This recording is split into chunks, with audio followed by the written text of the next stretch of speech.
Johnson upon Usu Rastaman. On MZ Kakra Bono the and Shedan Ko yes, but Kodokono can say most of times both Kodoko House of Folk Oba Ayana first season, most of times Utianga and Shedan Famount. Inti Munyam to Wasemano. Johnson upon Usu. So Kayakrana Abranti Freno. Inti Menu by first season and Koyes and Nampin together with some supporters Grassy and Pamon, but in Peniforman at tonight and a second run no, and as a second year no, he was called best player. Or Bobo papa in Finfin or dear or Jigofai, Tama Justice Blee a player no nya quino. But no neighbor but Blee a prayer na a count on Quanum Ome who say yes. In Team Menunimbo, into Johnson upon you and shed them fast Sama Kodoko. But Omunyan to Wasemano on shed them more a lot of matches in Tikakano Abono. Yaman Johnson upon Osu a Kodoko test signing. Zakaria Fuseni, honestly a defender from Brecum Chelsea, and Asante Kodoko a signing. No Zakaria Fuseni from Brecum Chelsea, honestly a centre back. Kodoko fourth signing no. Mabo Hube Jewamau, Francis Aqua, Johnson upon Usu, Zakaria Fuseni, Kodoko fourth signing of Mayano.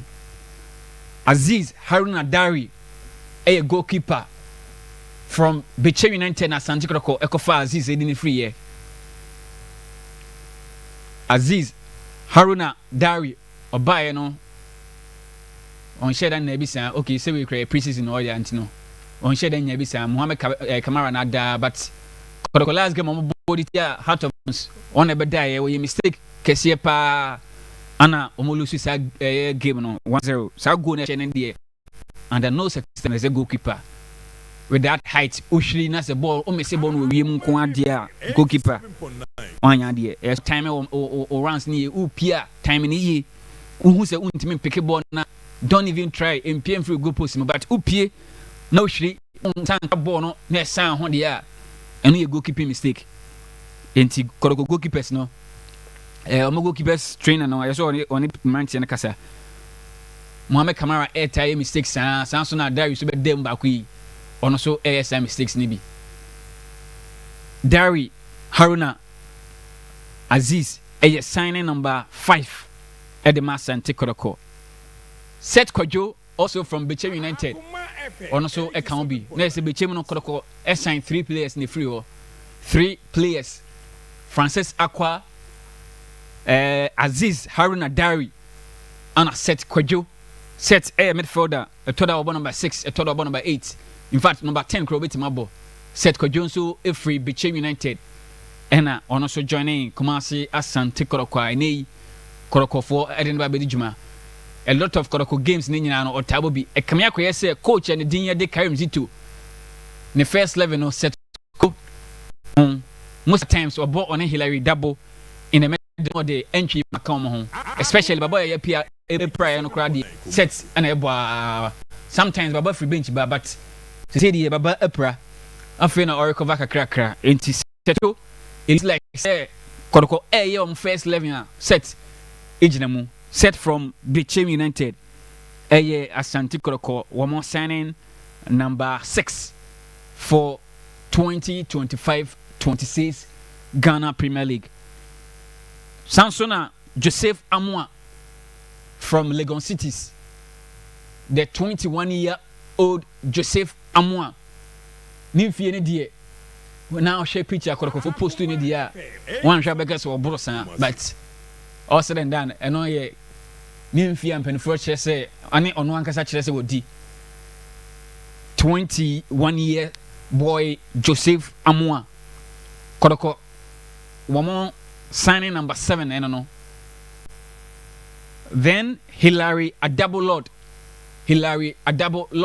from Samates. In fact, a Kamiako say onona Kodoko Tona this season. Omo signing omona ona as an ebo was ropa 200,000 Ghana cedis sikatete 2 billion. Ana Kodoko chia. In fact, omo chia na installment in Jamaica chia 1 billion. Aka 1 billion be count with Samates. Almost 2 years in HSS cano. Hilary Adabo Lord.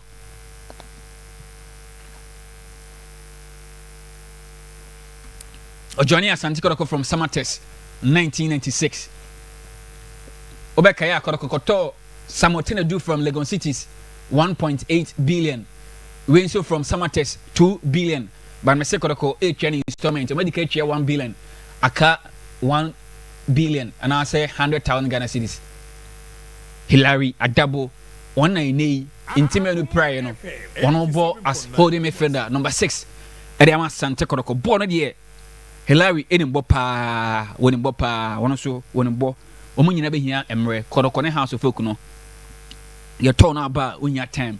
If you are a former more first season bisu they need time and sana or met me born so and as a baller you know so more bono na ye hu amoye Hilary Adabo Lord one also ye signing number 7 and 8 Hubert 1, Francis 2, Johnson 3, Zachariah 4, Ziz 5, Set 6, Joseph Amwa 7, Hilary 8, and he got 8th signing, Hilary Adabo. Philemon Amwa so a Santi Kotoko 9th signing. Amwa so a player Santi Kotoko Akofanaba. Philip Amo, yes, Philip Amo. Eye also ye Kotoko 8th signing. 8th signing, no. Hilary 8th into Philip Eye 9th signing of Asante Kotoko, Philip Amo. Then Shaibu Abubakar, one of the Nanka Kotoko for on common target signing no we obey trials. And I could go who now mafano. I'm saying your trials, I'm say observations and see whichever way be a candidate as observation and answer trials and I could go for a signing Shaibu Abubakar so far so good or a fantastic player especially game I could go boy edit here a year team and a day Go Stars or born home with him he was fantastic in that game. Yes, Shaibu ni Bobo. Akoma FM 87. Ono ye Kotoko number 10 signing. And as a signing a tosu do no. Eye Abranti and Dini Ede eye Shaibu Abubakar for Kumasi Asante Kotoko. One more number 11 signing. Number 11 the tosu Dubakon Kotoko ato this season Asante Kotoko Edi Bedi Jumano eye Abranti and Dini Ede eye Morfin Donzu ono ye foreigner Morfin Donzu ono so a foreigner o ye wenga enimo won so utimi pia bonkomo no e kapa wono so ne bobo especially ne area ability no ball na mwema especially na mwema o hwiri ani tikapa me kai against Pando out of Lions o hwiri bo bi pa premier enye goalkeeper Lawrence eye o say anka ball no share Lawrence stretchy pants and all clear on a free a line so yes anka Morfin Donzu ete sakana Asante Kotoko consider no or te sakan Morfin eye Kotoko signing number 11 Inusa Adams eye signing number 12 Inusa Adams eye signing number 12 for Asante Kotoko. Enti officially Kotoko 12 signings are confirming no and ya budi amano we ye de Kotoko for na nkasa confirm but me so my 15 players no ma sign omo 50 miensa na kan nyina obia sign contract omo nyina sign omo contract 3 years obia sign contract omo ye Kotoko players akase omo ankasa de omo graphics beba bontina Kotoko be confirm but de e wo bontina ma confirm na ye 12 omo na mabo ama wono but omo sign 3 aka ho amana ye 15 into 12 Kotoko confirm no who be Jau Francis Akwa Johnson upon Usu Zachariah Fuseni Aziz Haruna Dari Seth Kwajo Joseph Amwa Hilary Adabo Lord Philip Amo Shaibu Abubakar Morfin Donzu Inusa Adams. Then 3 years Sandy Kotoko count and route is Richardo Suarez Pepe confirm amount and I say Obreki Ediamount Musa Hamzata Musa Hamzata former player Edema Accra Lions one de mahwe no woni ball papa echiro na mentias yekoroko center back omo be full minim de nti omo san de Hamza asan be kan no because omo Samba O'Neil number 1, Joseph Ablo number 2, Henry Kwame number 3, Zakaria Hussein number 4, Michael Sefa number 5, and Omasan Sane Musa Hamzata. And 6 central defenders. I don't know, meaning maybe a coach in a tier in tier. Why signing Sano. Center back in 6 center backs. Ana Koroko, Edo Mabedi Juma, Musa Hamzata, Koroko. Signing number 13, Sante Koroko Aye. Then the controversial player Koroko supporters Akanwa Sembebre na Koidie. Obana Nkoya Asempa but born the Nimbo Walid Fuseni Nema born de Wonimbo pa Nema no Nimbo Walid Fuseni Nema born the Opia last season. Wow, share in Swatman before. Sebi yankai ebusuafo ya o sebi pole be freeman sana moja league ne bono obi a wahwe Walid Fuseni bia no ebe dia dan say oye fantastic player wings what the especially adia Dauda Saka ye no say kodo company for ene ne kasa coach the dia de Karim Zitu so ne Dauda Saka kasa because ball no de Dauda ewo bofo kata no ball no bo pa but enei me hu ne sa the end product no very very poor on soundtrack back oba enkoyi nti se ball no de man wani mo na se otwetwe na ontimi mfa ade pam free ma shooting so ya enkoyi sana ya na asem ho coach duty say player bia mpanifo assign no either say wo sanction wona sanction say mfa na mra ana say team mpanifo na ne ba ye head coach Edmund, it is your responsibility to say player biano over my team best out of him. And Dauda Saka ball or body man for Katano, Dauda Saka ball boy and the coach Prosper Nato Gumno. It is the duty of Karim Z to say on also boy and you want the best out of him. One Abrante and the day a year Peter Miduakwa, very unfortunately, Peter your statistics season Kolokofon who later November. Also a fantastic player, but in the end product and yet coach. You need to work on these two players. Nakodoko enya the best out of them. Dauda Saka enti kodoko Walid Fuseni Nema, who is fantastic player, better an upgrade over Dauda Saka. Onumbo no bo pa Edison Dauda Saka. Enti tenten one of them you sure say be a coach at the Abrante and the ball. Fuseni kodoko signing number 14. Then the 15th signing Lord History Hene. Lord History Henny. One seen him bob papa. Inti Kodoko. Aye 15 signings and nay this season. And on Kodoko for Edibabedi Juma, our FA Cup, our Ghana Premier League, and our face so CAF Confederations Cup. And Yami Adma on the either 19th, the 20th or 21st, our the Accra Sports Stadium. Kodoko and Kwara United. I'm a qualifier and I'm more near. I'm a board yet here with that. From Morocco, game ni die makacho dada Akoma ya confirm ma say ebe so e wa Accra make share the Confederations Cup no o ye kodoko supporter to shase na to susuguso to susuguo ball no die emma so kuma se CAF mpanifo no wo mo se omo makuma se eme any inspection biem enti ebe ba so Accra Sports Stadium me sure say acha ye next week die asante kodoko support management the official statement Edibaba Bonchan confirmation almost supporters say one game against Kwara United in the CAF Confederations Cup no ebeko so ewo the Accra Sports Stadium.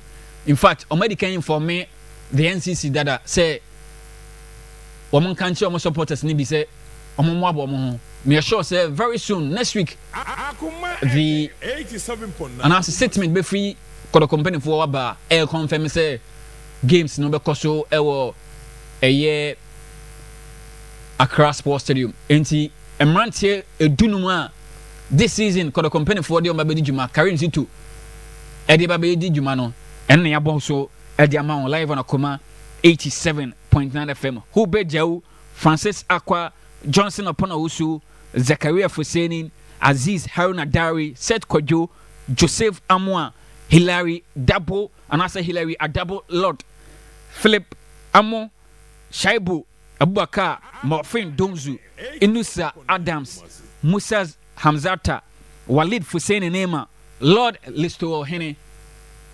Dunum 15 players. Team Angasadi Makan Debia say for better cohesion, any team understanding, Tino. Ayananka yen sign bebre sa. But Obeka chose the coaches Obeka chose Omana come school. And Omuni mo sign some more. But the Mentiasi say center back 6 backs Mentiasi. Zakaria Fuseni number 1. Abranti and the day a year. Samba O'Neill captain or number 2. Henry Ensu number 3. Abranti and the day a year. Joseph Abro number 5 number 4 no. Samsona Michael Sifa number 5. Then Omode Musa Hamzata Babe count into 6 center backs. I don't understand why coach carry to offer 6 center backs. Me name the interior. Ebia one etias here. I know ye kodoko signings of my year. The House of Folk there no. And so bro, live on Akoma 87.9 FM. Akoma FM 87.9 Akoma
FM 87.9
Manchester United goes to a Pimso. 52 minutes still 0-0 against Fulham in the English Premier League. 87.9 75 minutes University of Ghana Gold Stars still omoda from a kaba kwa Heart of Lions elidium enti yakwaya sande and say Heart of Lions still 6 points House of Folk share kodokwa has ebeje the Gaka top 4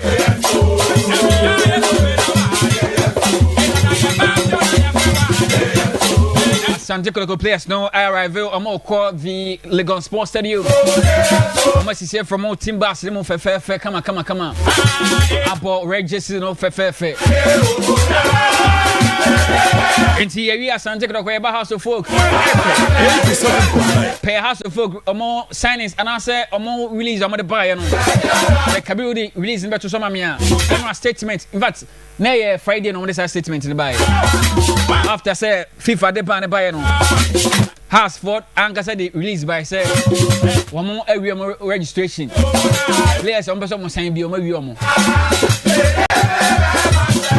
this out banner bano this season in particular and form ho Edio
Akoma 87.9.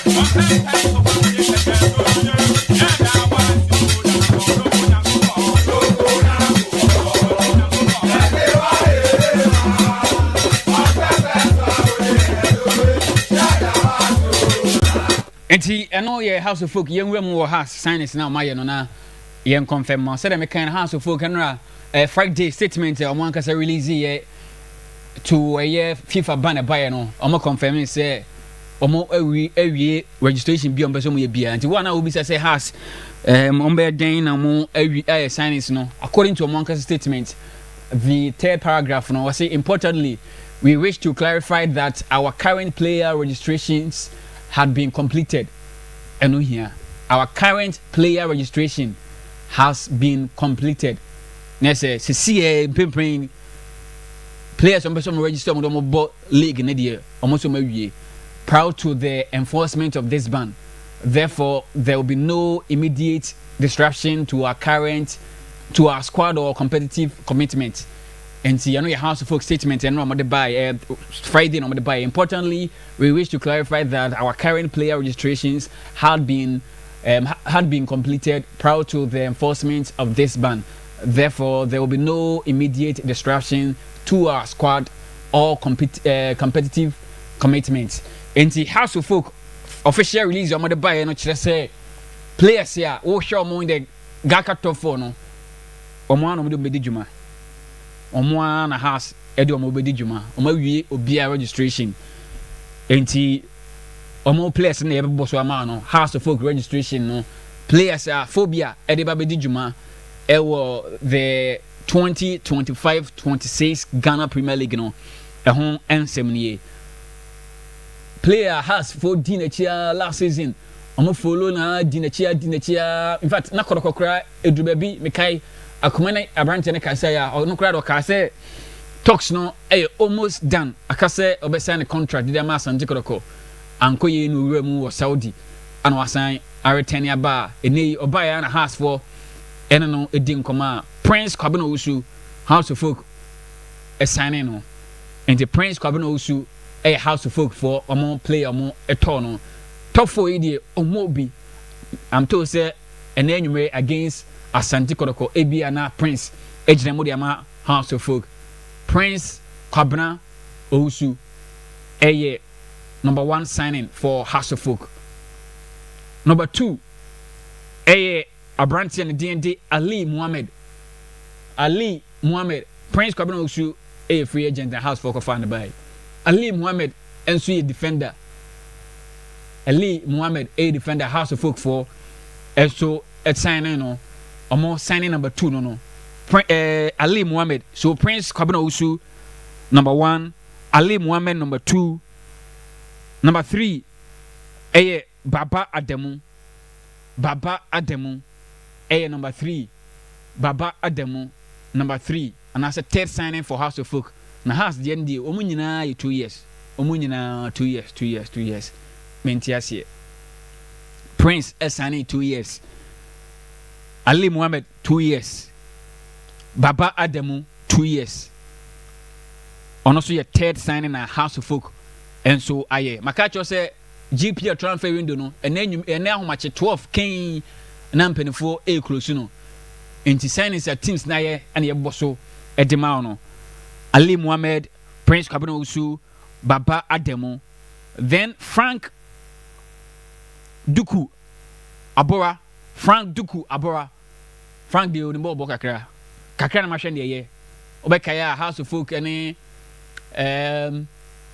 whether against Heart of Lions and yes no against baby any Go Stars and or shares a go no Lions move no shares a go yes or share first go ni ba House of Folk no na FPA or shares a go ni ba House of Folk Frank Abra Duku then George Parku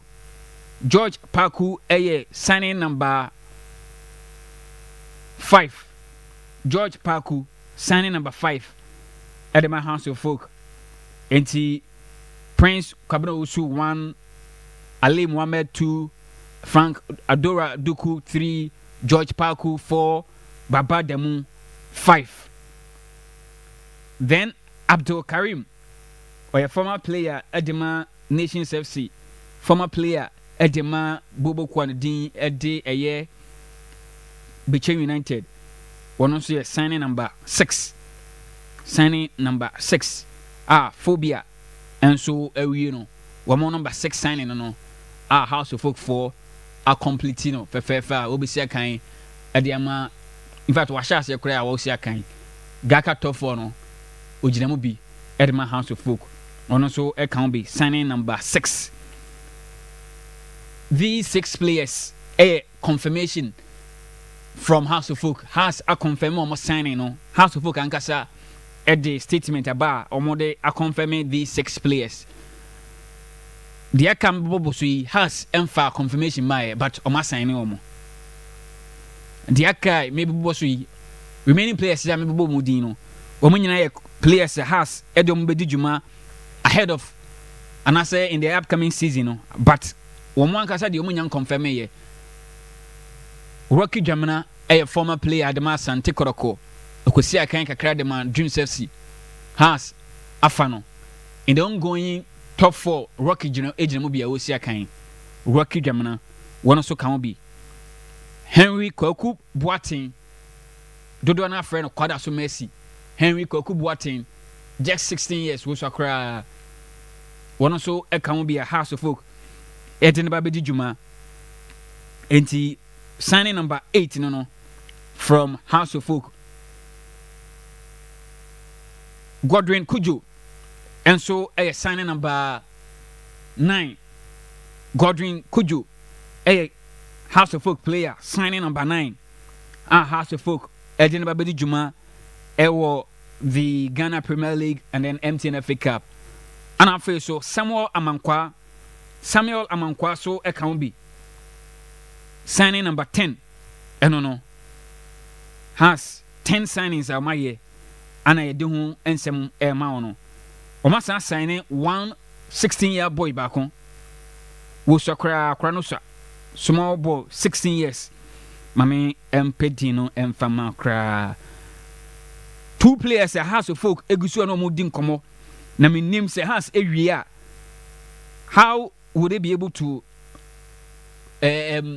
complete their registration meaning say bi o ma yeda there but me checks actually say omunya nwie na so mu nwie so there meaning how they will complete these players registration because ban no FM24 implement it say transfer ban 3 transfer ban at the house of folks so apart from 10 signings a has and the made me say me body me say me actually a general culture o ma wie registration o ma sign o mo si akan no has egusu ni 2 goalkeepers Solomon Agwashi a goalkeeper former goalkeeper the Dreams FC House of Folk. Last time I'm checking no more registration with player no. And he said if indeed omunye said me nhwehwe mo kire na so money abrante no kwara wi a me nim how they will be able to register that player but where House of Folk wamo third and I say 11 signing a house air try so betimi ne abrante no awie. Another goalkeeper, Emmanuel Ofori, a former Heart of Lions goalkeeper. Ochemuko Nigeria kusia Kaidema Remo Stars. Emmanuel Ofori has in pen for and in the Dinkoma coach. In fact, on the credit, while training 2 weeks with House of Folk. 2 weeks near now on a house for air training. A House of Folk. So Omunye ne registration. I don't know how they'll be able to do it. But 2 weeks near in a house, any Emmanuel Ofori, I training now. Abrantiano, it looks likely say next season, Obesha the Continental Club Masters, Homojesi, now was second at the Ama House of Folk. Yes, I'm your as a registration go through, which I don't know how possible they can implement that. Next 12 signings and a House of Folk. In fact, on my 11 in the complete, may pet. Back on the account. That's 2 goalkeepers in the account. Na akwakoye 13 signing. Mamen pedin in my crowns and I free House of Folk or more players or more register mono. A Brantin was just 16 years. Also cry and a House of Folk assign minimum. Some of them back us. And I say on ball the Ghana Premier League Nibia. I don't know House of Folk or more share and no more plans here. One more edema that 16-year boy House of Folk for. No awie or 16 years and wadi osakra small boy very very small boy osakra osa idin ade Suarez side Suarez side 108 16 years osakra homo cup no wa mo bi but no she jesia na oti bench one year House of Folk 11 signing and no complete signing na house aye and amaka say Womani Emmanuel Ofori or a goalkeeper.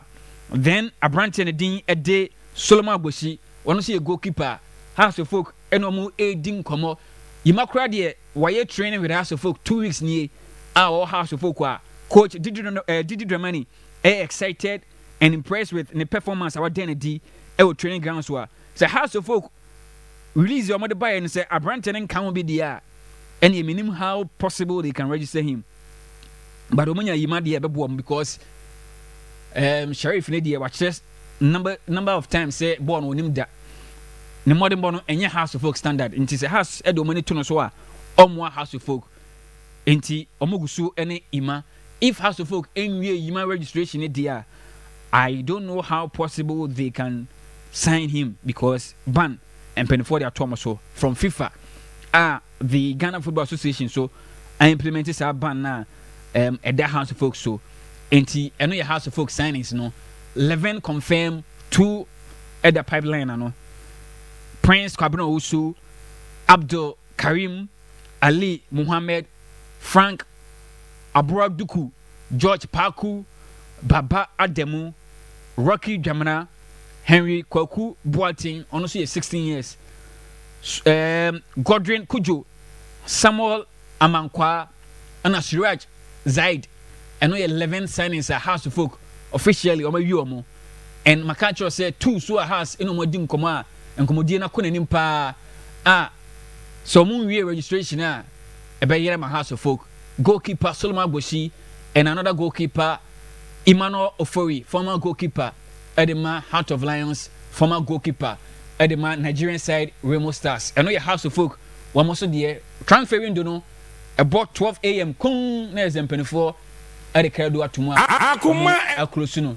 Any other signing some higher at the amount. Ye House of Folk, ye Asante Kroko.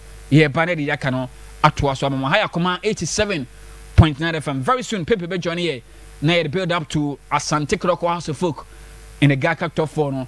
Ye the home sem at the amount 90 plus 1 and Atoja Ewo a year Pando Heart of Lions any baby any Ghost Stars. It is still 1-0 to Heart of Lions. I have Akoma 87.9 FM. Yeah, but it's here.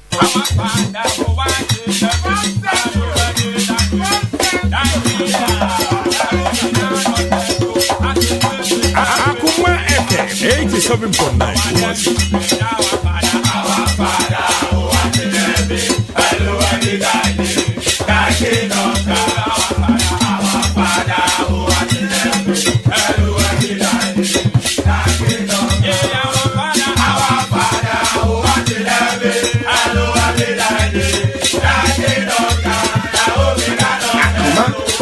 87.9. Akoma 87.9. Don't touch that dial.